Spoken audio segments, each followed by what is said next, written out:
This person says, I will give you the treasures of darkness, riches stored in secret places, so that you may know that I am the Lord, the God of Israel, who summons you by name.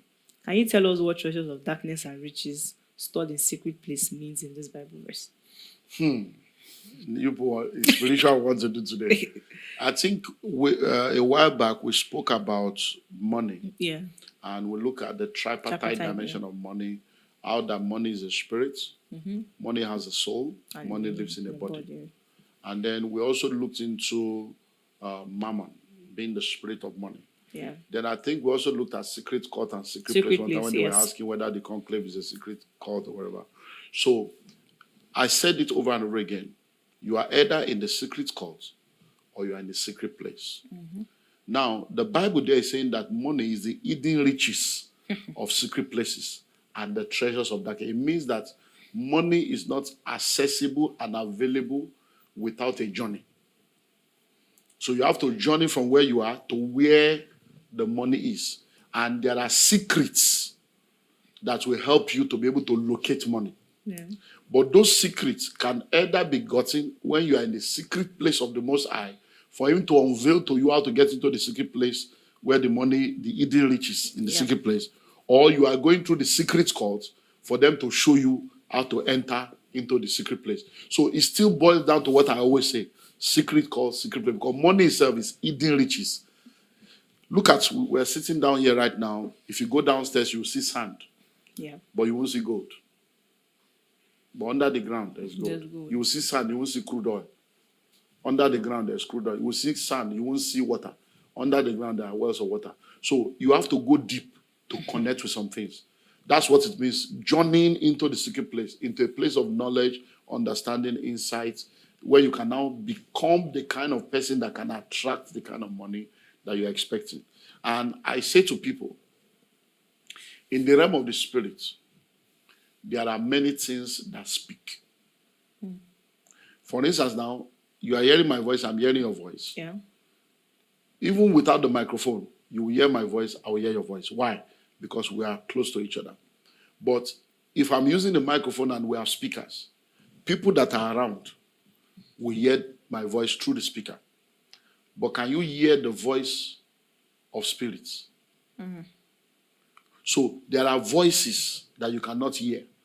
Radio is here, television is here, but if you don't tune to the frequency they are operating from, you will not hear. So there are voices that speaks in the spirit.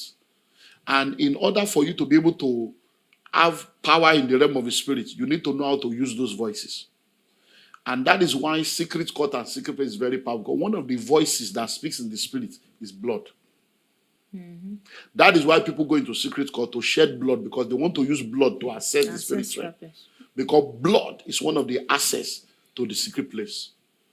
So blood is an access. Now, when people want to do small ritual sacrifice, they say bring chicken.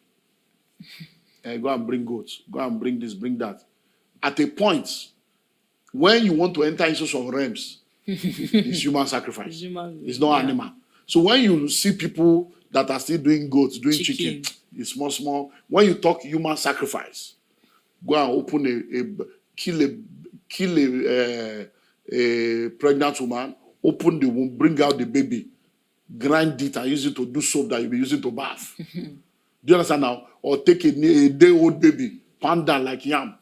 Those are the demonic, satanic things that people do in the secret, in the secret court, because they understand the power of blood.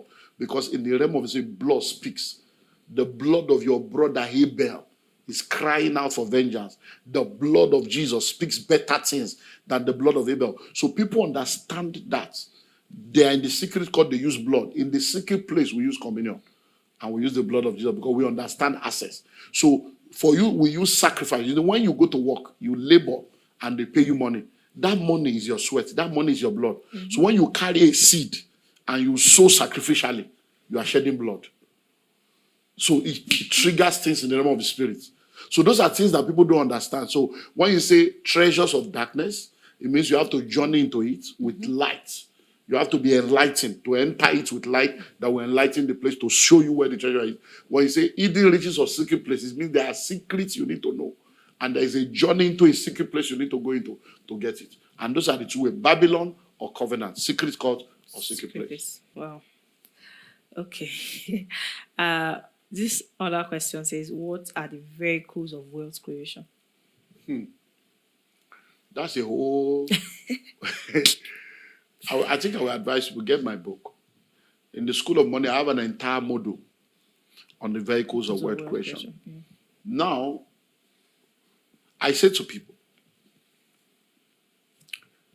becoming wealthy is a journey. So you journey from where you are to where you want to be, journeying to the wealthy place. So where you are presently is your present financial position. Where you are going to is your financial destination. So point A, financial position. Point B, financial destination. Between point A and point B, there's a gap. That's what we call the wealth gap. So my wealth gap is not your wealth gap. True. My destination is not your destination. So to now move from point A to point B, a vehicle is a means of transportation from point A to point B. A wealth creation vehicle is a means of movement from your present financial position to your desired financial destination. So that's what it means. So people are poor majorly because of the vehicle they are using. And I always like to use this analogy. If you are to travel from Lagos to Abuja by air in an hour, that's the flying time, not the time to the airport, not all those other times. But the flying time is 1 hour. Yeah. If you are to go to Abuja by road, all things being equal, 12 hours. Yeah. Between 9 to 12 hours, depending on the car road. All things being equal, no kidnapping, no police checkpoint, no bad road, no accident. So all things being equal, 12 hours. 12 hours. But if you are to trek from Lagos to Abuja, no definition. You know, if you go on Google now and you put an Abuja address, Google will tell you all the answers. No, you can try it now. All the answers. Yeah. So Google will tell you Lagos to Abuja. It will show you by road if you go. So if I'm going to, let's say, Aso Rock. So we go to Aso Rock, Abuja. Aso Rock, Abuja. So we say Aso Rock Presidential Villa, Abuja.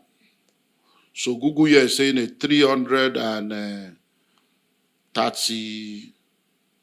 Yeah, so now, you see what it's saying now by okay, so see, so it shows, this one now, I say if you go by road, it's 12 hours, 44 minutes. Yeah.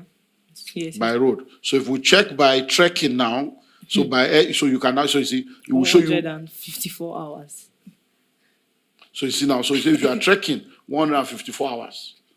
But you and I know that 154 hours is when you are trekking without break. For 154 hours, you just keep going as if you are a robot. So Google is saying now that if you go by road from here now, 12 hours, 44 minutes. If you trek 154 hours, 154 hours divided by 24. Hey, so that Google is telling you like 1 week to trek to Abuja. But somebody flying will use 1 hour. 1 hour. So that is the way wealth vehicles are. Are you seeing it now? Yeah. So if you are a salary earner, you are trekking to the wealthy place. Are you getting it? So when we say salaries cannot make you wealthy, what we mean is salary alone. Okay. Because if you earn salary, you are earning an income. If you do the right thing with the income and you invest well, you can still become wealthy as salary. But salary alone can also, it's like you are trekking. So most salary earner have never seen 1 million before in their life until they retire 35 years later when they collect their pension or gratuity and they pay them 2.5 or 3 million. So it takes 35 years to have 3 million once cash. Right. For some of them. So that is why they are trekking. So if you trek, you may never arrive. So that is so in the vehicles, I talk about the trinity of wealth creation. Just about trinity of money, trinity of wealth creation. So for the vehicle, trekking is what many people use, and that is salary. But the three major vehicles that will help anybody is number one, entrepreneurship. It's a very powerful vehicle, which is starting your own business, having a business that belongs to you that you run, entrepreneurship. Number two is real estate, which is why I'm very passionate about real estate. And then number 3 is the money market / capital market. So money markets are treasury bills, mutual funds, bonds, but capital market is stocks and shares. But we combine them together. So if you put all this together, then it will help you. Number 4 is intellectual property, coming up with your own, but we can still put that under business, or you can put it as a separate entity, intellectual property. So these are vehicles. So if you read Pathway to Wealth or School of Money, you see all the vehicles. Yeah. But majority of the people in our world today are trekking, and that's earning salary and depending on salary alone. So that's what the vehicle is all about. So the vehicle you use determines how fast you go, determine how early you arrive.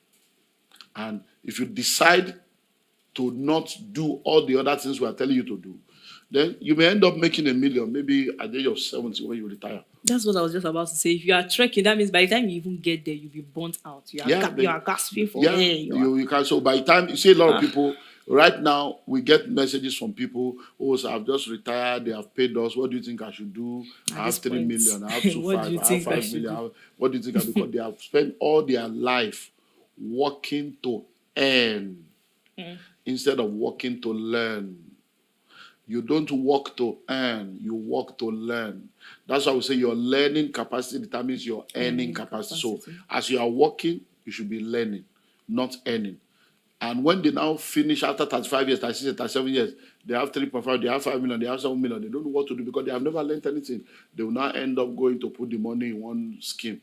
And then they will kryptonize their life or forex it and send them to the forest. Speaking of crypto, it brings me perfectly to my next question. So, in recent times now, we have people that are involved in this crypto tap.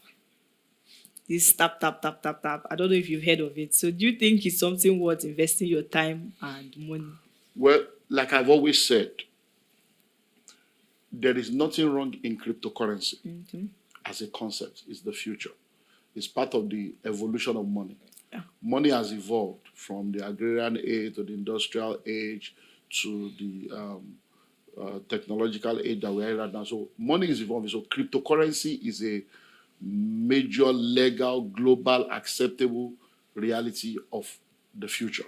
And the future is now. So there's nothing wrong in that. But majority of what people are doing now that they call crypto are nothing but just corrupt and fraudulent platforms that people have put together to deceive people that are not ready to learn. So a lot of people have all kinds of crypto coins that they are mining all over the world. Many of those platforms are in Kenya, Tanzania, Zambia, in some forest somewhere. Some guys just sit down together, put everything together, and they are deceiving people. And a lot of people will plug in and they will tell them they are mining it. Don't worry, after 24 months, by the time it's done like it, you will make 100 million. So there is nothing wrong in crypto. So if you decide to do it, all I will tell you is investigate before you invest, trust but verify, do your due diligence, get expert opinion, and be sure you know what you are doing. But for me, Olumide Oladapo Emmanuel, I don't do crypto, I don't do forex. The disclaimer. Yeah, I don't do crypto, I don't do forex, I do anything outside real estate and investment. I'm not interested. And I know what I invest in. So if you see anything anywhere that they say crypto or forex, and Olumide Emmanuel's name is attached to it, it's a fraud. So I don't do that. So, but I don't say you should not do. Look at you now, you're a young girl. How old are you? You can suffer now. Me, I'm not. So you can do crypto. If you do it, you lose money. Then you cry for 3 years. You start afresh. At least by the time you do it, before you are 30, you go down fail 2-3 times. But me now, why should I go and waste my life? I say at this level of my life, I say I'm doing crypto. What? It's not. I'm not interested. But it doesn't mean that it is wrong. Or those that are so people are. It's your life. I have discovered what works for me, and there's nothing wrong. You can do it. I was in a meeting a few months ago where I went to speak for one of my mentees that is part of the conclave. He just joined us this year, and he said the reason why he joined was because during COVID he connected. He saw me online, and as at then between 2017 and 2020. He had made a total of over $400,000 in this crypto forex thing. And during COVID, I was finishing that. I said, you are doing crypto, see your life, all the money you have made. Can you show me one house that you have sold, that you have? Can you? He said, and he's still a tenant. That he looked at his wife that day that they were listening to me and they say, Jesus, we need to go and make this or that. $400,000 between 2017 and 2020. And he didn't have a house. He said one day he bought 4 cars in one day. The thing was shocking him. He said, but when he listened to me, he saw his foolishness. And he told himself, it's time to move this money, the little I have, to begin to do something meaningful. So now, if he had common sense and he had investment mentality, if you do 400,000 in crypto, why not remove 300 cash and leave 100? And carry that 300 and have a whole estate that belongs to you. Do you know what $300,000? If I remove 390,000, yeah, I remain 10. Do you know what $300,000 will do in real estate? That means you can have, let's say, a bungalow. I can show you a place where you can get correct bungalow for 20-25 million. So that means you can buy like 10 20 50, bungalows. Yeah. There are places in Nigeria now where you can still get a whole duplex for 60 million. That means you can buy like 5 and you'll be getting 5 million rent per annum. So the guy would have been collecting 25 million rent every year now without doing anything. But now, he's trying to lay foundation now after 4 years of crypto, nana. So, well, you know, it's your generation. You people should, you millennials and Gen Z, making at the crypto, we are where we are. We have found our paths. I know.